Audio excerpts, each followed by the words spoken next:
আসসালামু আলাইকুম। চাকরি পরীক্ষার প্রস্তুতির আজকের আয়োজনে রয়েছে ৪৫তম বিসিএস প্রিলি পরীক্ষার প্রশ্ন সমাধান বাংলা অংশ। পরীক্ষাটি হয়েছিল ১৯ মে ২০২৩ সালে। প্রথমেই রয়েছে বাংলা ভাষা ও সাহিত্য অংশ। ১ নাম্বার, ধ্বনি সম্পর্কে নিচের কোন বাক্যটি সঠিক নয়? উত্তর হবে ক নাম্বার, ধ্বনি দৃশ্যমান। ভাষার ক্ষুদ্রতম এককের নাম হচ্ছে ধ্বনি, যা মনের ভাব প্রকাশের জন্য মানুষ ব্যবহার করে থাকে। নিচের বর্ণনাগুলো থেকেও প্রশ্ন আসতে পারে। ২ নম্বর, স্বরান্ত অক্ষরকে কি বলে? স্বরান্ত অক্ষরকে বলা হয় মুক্তাক্ষর। অক্ষর বাকযন্ত্রের ক্ষুদ্রতম প্রয়াসে উচ্চারিত ধ্বনি বা শব্দাংশের নাম অক্ষর।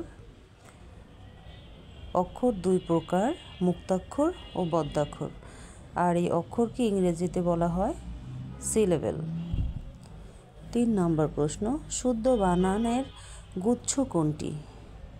ক নাম্বার, শিরোচ্ছেদ, দরিদ্রতা, সমীচীন, এই ৩টি বানান হচ্ছে শুদ্ধ। ৪ নম্বর প্রশ্ন, আরবি কলম শব্দটি কলমস শব্দ থেকে এসেছে। কলমস কোন ভাষার শব্দ? কলমস হচ্ছে গ্রিক শব্দ। কলম শব্দটি আরবি ভাষা থেকে আগত। অর্থ, কোনো শক্ত দণ্ডের প্রান্তে বল বা নিব সংযুক্ত করে তৈরি লিখনি। ৫ নাম্বার, ভাষা চিন্তার শুধু বহনই নয়, চিন্তার প্রসূতিও। মন্তব্যটি কোন ভাষা চিন্তকের? উত্তর হবে সুকুমার সেন, ঘ নাম্বার। প্রশ্নে উল্লিখিত মন্তব্যটি করেন প্রখ্যাত ভাষা চিন্তক সুকুমার সেন। তিনি তার ভাষার ইতিবৃত্ত ভাষা উপভাষা নামক অধ্যায়ে মন্তব্যটি করেন। গ্রন্থটি প্রথম প্রকাশিত হয় ১৯৩৯ সালে। ৬ নম্বর প্রশ্ন, সর্বপ্রথম বাংলা ভাষার ব্যাকরণ রচনা করেন কে? সর্বপ্রথম বাংলা ভাষার ব্যাকরণ রচনা করেন ম্যানুয়েল দ্য আসুম্পশাও। ক নম্বর উত্তর, প্রথম বাংলা ভাষায় ব্যাকরণ রচনা করেন ম্যানুয়েল দ্য আসুম্পশাও। পর্তুগালের রাজধানী লিসবন থেকে ১৭৪৩ সালে পর্তুগিজ ভাষায় এটি প্রকাশিত হয়। ৭ নম্বর প্রশ্ন, উচ্চারণের রীতি অনুযায়ী নিচের কোনটি উচ্চমধ্য সম্মুখ স্বরধ্বনি? ঘ নাম্বার, এ। উচ্চারণের সময় জিভের উচ্চতা অনুযায়ী, জিভের সম্মুখ পশ্চাৎ অবস্থান অনুযায়ী এবং ঠোঁটের উন্মুক্তি অনুযায়ী স্বরধ্বনিকে ভাগ করা হয়। উচ্চারণের সময় জিভ কতটা নিচে নামে সেই অনুযায়ী স্বরধ্বনি ৪ ভাগে বিভক্ত। ৮ নম্বর প্রশ্ন, তাম্বুলিক শব্দের সমার্থক নয় কোনটি? তামসিক। তাম্বুলিক শব্দের অর্থ পান ব্যবসায়ী। বারোই অর্থ যারা পান উৎপাদন করে এবং বিক্রয় করে। পর্ণকার অর্থ পান বিক্রেতা বা পান ব্যবসায়ী। তাম্বুলিক শব্দের সমার্থক শব্দ হলো বারোই বা পর্ণকার। ৯ নম্বর প্রশ্ন, তুমি তো ভারী সুন্দর ছবি আঁকো বাক্যটি কোন প্রকারের অব্যয় পদ ব্যবহৃত হয়েছে? এখানে গ নাম্বার, অনন্যই অব্যয় পদ ব্যবহৃত হয়েছে। অনন্যই অব্যয় যে সকল অব্যয় বাক্যের অন্য পদের সঙ্গে কোনো অনন্যয় বা সম্বন্ধ না রেখে স্বাধীনভাবে ভাব প্রকাশ করে তাদেরকে অনন্যই অব্যয় বলে। ১০ নাম্বার, নিচের কোনটি যৌগিক শব্দ? মিতালি। মিতালি হচ্ছে যৌগিক শব্দ। যে সব শব্দের ব্যুৎপত্তিগত অর্থ ও ব্যবহারিক অর্থ এক, তাদের যৌগিক শব্দ বলে।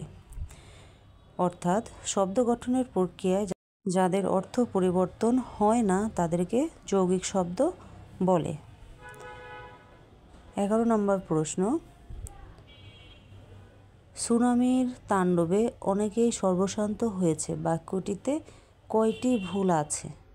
এই বাক্যটিতে ৩টি ভুল আছে।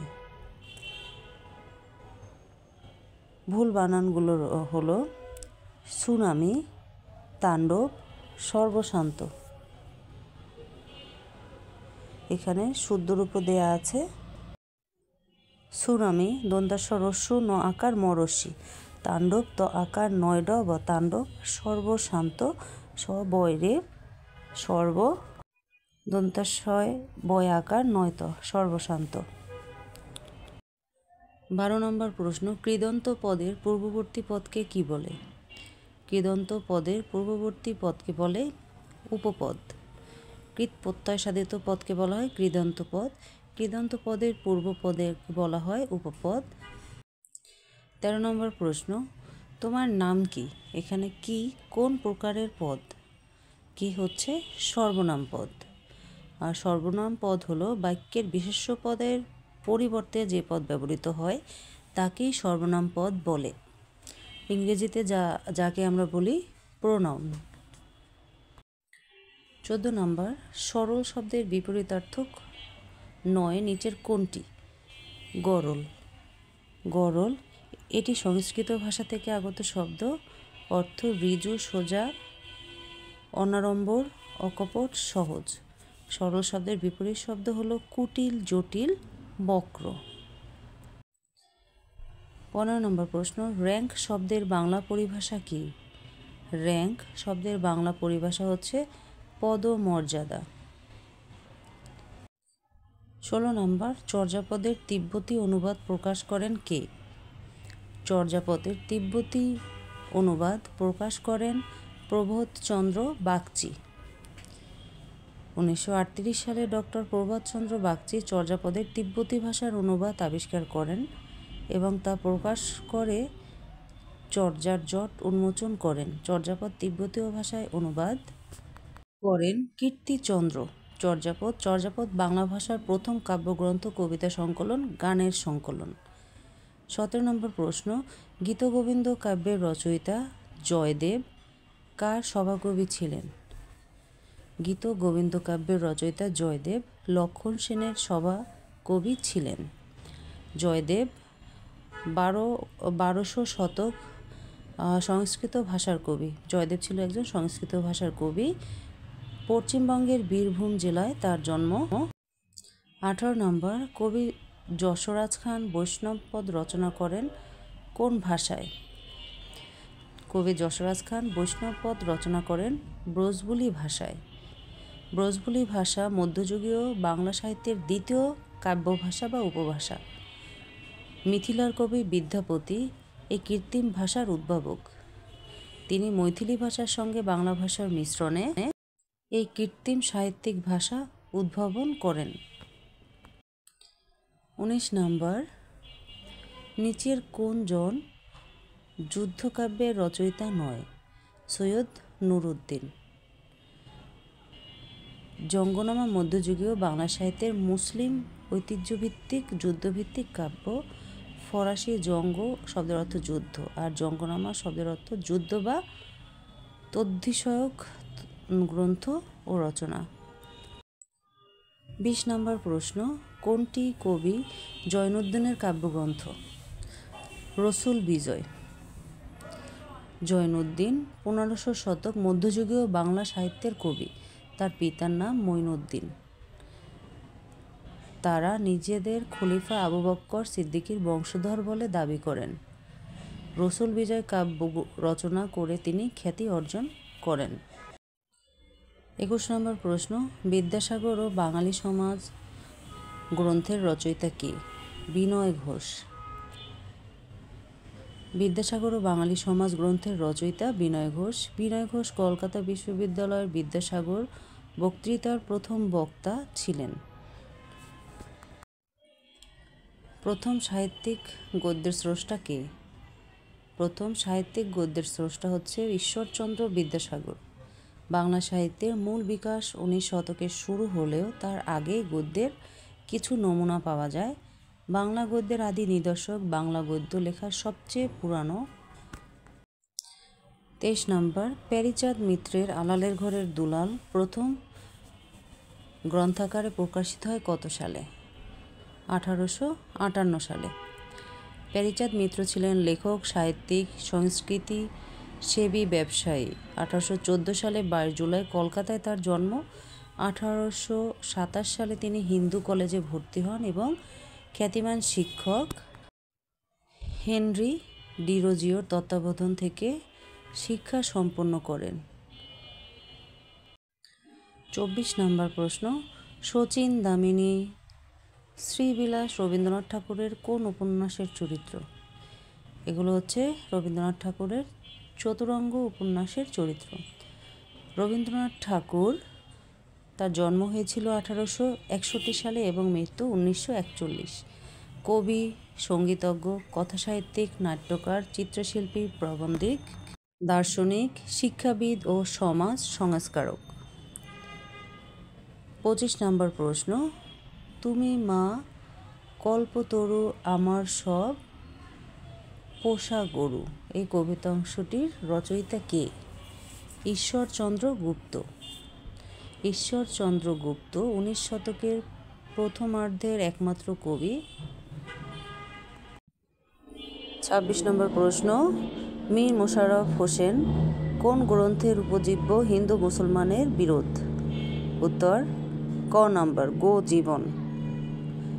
মীর মোশাররফ হোসেন ছিল একজন ঔপন্যাসিক, নাট্যকার, প্রাবন্ধিক। 27 নম্বর প্রশ্ন, রবীন্দ্রনাথ ঠাকুর কত বয়সে ছোট গল্পকার হিসাবে আত্মপ্রকাশ করেন? উত্তর 16 বছর বয়সে। বাংলা ছোট গল্পের জনক হলেন রবীন্দ্রনাথ ঠাকুর। তিনি 119টি ছোট গল্প রচনা করেন। তার রচিত প্রথম ছোট গল্প ভিখারিণী। 28 নম্বর প্রশ্ন, নিচের কোনটি বিভূতিভূষণ বন্দ্যোপাধ্যায়ের গল্পগ্রন্থ নয়? উত্তর হবে ক নাম্বার, ইছামতি। মেঘমল্লার মৌরিফুল, যাত্রাবদল বিভূতিভূষণ বন্দ্যোপাধ্যায়ের বিখ্যাত কয়েকটি গ্রন্থের মধ্যে অন্যতম। অপরদিকে ইছামতি হল লেখকের রচিত শেষ রচিত একটি বিখ্যাত উপন্যাস। 29 নম্বর প্রশ্ন, আমার পথ প্রবন্ধটি কাজী নজরুল ইসলামের কোন গ্রন্থ থেকে সংকলিত হয়েছে? এটি খ নাম্বার, রুদ্রমঙ্গল থেকে সংকলিত হয়েছে। কাজী নজরুল ইসলাম বাংলাদেশের জাতীয় কবি এবং অবিভক্ত বাংলা সাহিত্যের সমাজ ও সংস্কৃতির ক্ষেত্রের অন্যতম শ্রেষ্ঠ ব্যক্তিত্ব। 30 নম্বর, জীবন ও বৃক্ষ প্রবন্ধে মোতাহার হোসেন চৌধুরী কাকে তপোবন প্রেমিক বলেছেন? রবীন্দ্রনাথ ঠাকুরকে। মোতাহার হোসেন চৌধুরী শিক্ষাবিদ, লেখক। নোয়াখালী জেলার কাঞ্চনপুর গ্রামে তার জন্ম। 31 নম্বর, আমি যখন জেলে যাই তখন ওর বয়স মাত্র কয়েক মাস। এখানে ওর বলতে শেখ মুজিবুর রহমান কাকে বুঝিয়েছেন? এখানে ওর বলতে খ নাম্বার, শেখ কামালকে বুঝিয়েছেন। 32 নম্বর প্রশ্ন, আখতারুজ্জামান ইলিয়াস জন্মগ্রহণ করেন কোথায়? আখতারুজ্জামান ইলিয়াস জন্মগ্রহণ করে গাইবান্ধায়। পূর্ণ নাম আখতারুজ্জামান মোহাম্মদ ইলিয়াস। 1943 সালের 12 ফেব্রুয়ারি গাইবান্ধা জেলার গটিয়া গ্রামে মাতুলয়ে তার জন্ম। 33 নম্বর প্রশ্ন, মাইকেল মধুসূদন দত্ত প্রবর্তিত অমিত্রাক্ষর ছন্দ প্রকৃতপক্ষে বাংলা কোন ছন্দের নবরূপায়ণ? খ নাম্বার, অক্ষরবৃত্ত ছন্দ। মাইকেল মধুসূদন দত্ত একজন মহাকবি, নাট্যকার। মাইকেল মধুসূদন দত্ত 1824 সালের 25 জানুয়ারি যশোর জেলায় জন্মগ্রহণ করেন। 34 নম্বর প্রশ্ন, বুক তার বাংলাদেশের হৃদয় কাব্যগ্রন্থের রচয়িতা কে? শামসুর রহমান। শামসুর রহমান 1929 সালের 24 অক্টোবর মাতুলয়ে ঢাকার মুহুতটুলিতে জন্মগ্রহণ করেন। 18 বছর বয়সে শামসুর রহমান প্রথম কবিতা লেখা আরম্ভ করেন। 35 নম্বর প্রশ্ন, দুর্দিনের দিনলিপি স্মৃতিগ্রন্থটি কার লেখা? আবুল ফজল। তিনি 1903 সালে চট্টগ্রাম জেলায় জন্মগ্রহণ করেন। তিনি মুসলিম সাহিত্য সমাজের অন্যতম কর্ণধার হিসাবে বুদ্ধির মুক্তি আন্দোলন গড়ে তোলেন। ধন্যবাদ সবাইকে। সম্পূর্ণ ভিডিওটি দেখার জন্য চ্যানেলটি সাবস্ক্রাইব করে অবশ্যই সাথে থাকবেন এরকম গুরুত্বপূর্ণ প্রশ্ন সমাধান পেতে।